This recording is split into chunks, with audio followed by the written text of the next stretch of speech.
آج ہم بات کریں گے ٹاٹا گروپس کے بارے میں، جو ہندوستان کی ایک بہت بڑی کمپنی ہے۔ صرف ایک گروپ آف کمپنی ہے جس کا کلیکٹیو مارکیٹ ویلیو کا جو سائز ہے وہ 365 بلین ڈالر ہے، یعنی پاکستانی روپے میں 365 ارب ڈالر۔ اور اگر ہم پاکستان کی پوری جی ڈی پی کی بات کریں تو پاکستان کی collective G D P 341 billion dollar ہے، یعنی ٹاٹا گروپ کی جو نیٹ ورتھ ہے وہ پاکستان کی پوری جی ڈی پی سے بھی زیادہ بڑھ چکی ہے۔ ایک کمپنی جو ہندوستان میں ایگزسٹ کرتی ہے، جو ملٹیپل بزنس ارن کرتی ہے، وہ پاکستان سے زیادہ قیمتی ہو چکی ہے۔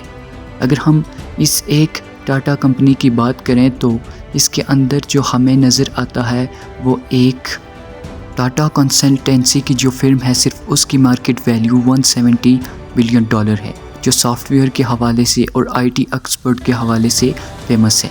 اور ایک کمپنی جو اس گروپ کے انڈر فال کرتی ہے وہ صرف ایک کمپنی پاکستان کا آدھا جی ڈی پی سے بھی زیادہ ویلیو رکھتی ہے اس وقت مارکیٹ میں۔ اور اس کے ساتھ ساتھ اس کمپنی کی تاریخ کی اگر ہم بات کریں تو یہ تقریباً 1868 میں بنی۔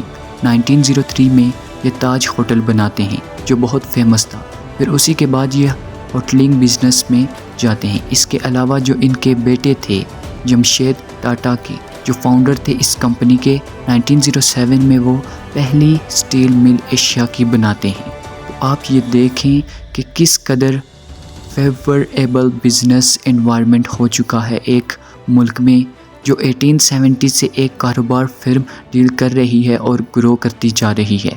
یہ آپ کو بتاتے ہیں کہ وہاں پر پولیٹیکل انسٹیبلٹی کا اتنا مسئلہ نہیں ہے جتنا پاکستان میں ہے، لیکن آج تو ایک کمپنی ہمارے ملک پاکستان کی ٹوٹل جی ڈی پی سے بھی مہنگی ہو چکی ہے۔ تو کیا آغاز میں بھی ایسا تھا؟ بالکل نہیں۔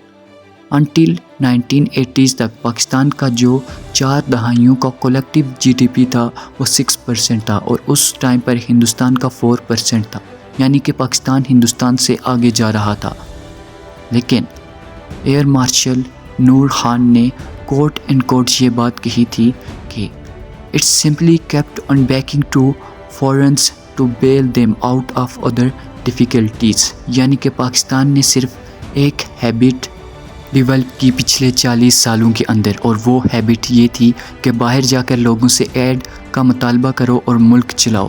انڈیا میں اور ہم میں فرق صرف یہ ہے کہ انہوں نے اپنا پیسہ پچھلے 20 سالوں میں صرف انڈسٹری ڈیولپمنٹ اور ایجوکیشن میں لگایا ہے، لیکن ہم صرف بیرون ممالک سے ایڈ ہی لیتے رہے ہیں۔ آخر ان سب کا سلوشن کیا ہے؟ اور ہم صرف یہی کہہ سکتے ہیں کہ پولیٹیکل انسٹیبلٹی ہے۔ یہاں یہ پر نیشنل ٹی وی پر بھی یہی دکھایا جاتا ہے کہ 2018 میں زیادہ دھاندلی ہوئی تھی یا 2024 میں۔ یہاں پر صرف یہی دکھایا جاتا ہے کہ کس نے صحیح جگت لگائی ہے، اور صرف یہی کہ ہندوستان سے کتنی نفرت کی جائے۔ ہاں، نفرت کرو ان سے، کمپٹیشن کرو، لیکن اکانومی کے میدان میں آج ہندوستان کی G D P 2.3 trillion dollar ہے، اور آپ خود دیکھ لیں ہماری کتنی ہے۔ ادھر 1.5 ارب والی آبادی ہے، اور 1.5 ارب والی آبادی کو سنبھالنا کوئی آسان کام نہیں ہوتا۔ آج بھی اگر ہم نے ہوش کے ناخن نہ لیے تو آئندہ کے کچھ سالوں میں ہمارا حال بھی سری لنکا جیسا ہونے والا ہے۔